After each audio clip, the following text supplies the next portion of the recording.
মানুষ চিনা বা বোঝা বা জানা অনেক কিছুই আছে। হয়তো আমরা মানুষ চিনি নাই বা জানি নাই। কারণ যারা সবসময় মারপ্যাটের থেকে বাইর হয়ে মারপ্যাটেই থাকে, যে ডান বা কিছু বোঝে না, তারা হয়তো মানুষ চেনে না। কারণ আমি হয়তো অতি দুর্ভাগ্য একটা মেয়া দেখেই স্বামীর পাশে বা স্বামীর ফ্যামিলির সাথে অনেক জায়গায় দূর পারছি। গ্রাম থেকে ঢাকা, ঢাকা থেকে আ গ্রাম, গ্রাম থেকে এই প্রবাসের মাটিতে দূর পারছি। তো এই প্রবাসের মাটি এসে আজকে আমার ৮ বছর শেষ হয়ে যে ৯ বছর চলতেছে। এই ৯ বছরের বয়সে আমি কত মেয়েদের সাথে চলাফেরা করছি। তয় হয়তো হিন্দি, বাঙালি, ইথিওপিয়া, শ্রীলঙ্কা অনেক মেয়েদের সাথে আমার চলাফেরা হইছে। তো তাদের মধ্যে কারো মধ্যে আমি তাদের কারো জামাইকেই খারাপ পাইনি বা পাইনি। এখন একটা মানুষের জীবনে একটা মানুষের জামাইয়ের কথা বলতেছি, তার স্বামীর কথা। হয়তো নাম শুনছি জানোয়ার, কিন্তু কখনো জানোয়ার দেখি নাই। তবে সব মানুষ না, এটা শুধু একজনের জন্য এই ভিডিওটা।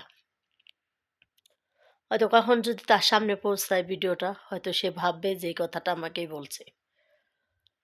তে সে মেয়েটার কান্না দেখে, অধরের কান্না দেখে হয়তো তার ভোর বা রাতটা কাটায় শুধু কান্নাই।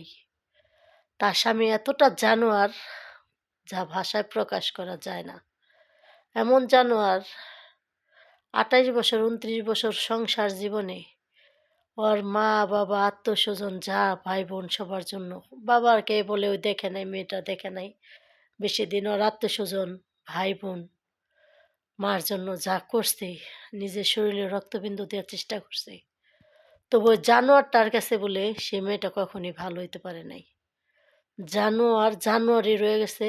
আর ওই মেয়েটার স্বামীর জন্য আমার মনে হইতেছে হয়তো প্রত্যেকটা পুরুষই মনে হয় এরকম, বা হয়তো সব মেয়েরা কইতে পারে, হয়তো অনেক মেয়েরা কইতে পারে, অনেক মেয়েরা কইতে পারে না।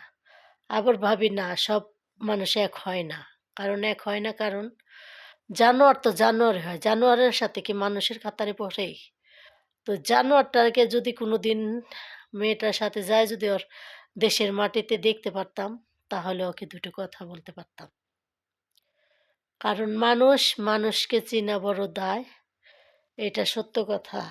কিন্তু আরেকটা কথা কি, মানুষের জীবনে সব কিছুই আসে, সুখ, অশান্তি সব কিছুই আসে। কিন্তু কিছু কিছু জানোয়াররা মনে করে কি, আমাদের সবাই ভালোই কয়, ওদের মেয়েদেরকে সবাই খারাপ কয়। না, মেয়েদেরকে সবাই খারাপ কয় না। মেয়েরা হয়তো চিল্লায় কথা বলে, হয়তো মানুষ নামের কিছু জানোয়াররা চুপে চাপে কথা বলে, তো তাই ওদেরকে মানুষে ভালো বলে। কিন্তু যারা মেয়ে, তারা মুখোশ খুইলা দিয়েই ভালো খারাপের প্রমাণ করেই যায়। তো ওই বোনটার কথা শুনে আমার মনে হলো, আমি বোনটার কাছে বলছি আমি তোমার এই কথাগুলো নিয়ে ২টা ভিডিও করব। তো মেয়েটা বলছে কইরো, সমস্যা নেই। তা আল্লাহ মানুষকে হেদায়েত দান করুক। কারণ সবার জন্য হেদায়েত দান করাটা ভালো। কারণ আল্লাহ চাইলে দিনের রাত করে, রাতের দিন করে। মানুষ হেদায়েত করাটা অনেক ভালো। আল্লাহ যেন তা সবাইকে নেক হায়াত দান করে, নেক বুঝ দান করে। সবার জীবনের সংসার জীবনটা জানি সুখী হয়, সুন্দর হয়, শান্তিতে থাকে। তো আপনারা ভিডিওটা একটু বেশি বেশি শেয়ার করেন। কারণ কিছু কিছু মেয়ের জীবনে এমনও হয়, ঘর ভাঙলেই, বর ভালো না হলে ঘর ভাঙে। হাজার খুঁটিতেও কিন্তু ঘর রাখতে পারে না। বরের উপরে নির্ভর করে ঘর। বর যদি ঠিক না থাকে, ঘর কিন্তু ঠিক থাকে না। তো আমি জানি না বোনটাকে নিয়ে কি বলবো বা কি করব, হয়তো ভুলেই যাই। আচ্ছা, ভালো থাকবেন। আসসালামু আলাইকুম। আল্লাহ হাফেজ। Bye bye.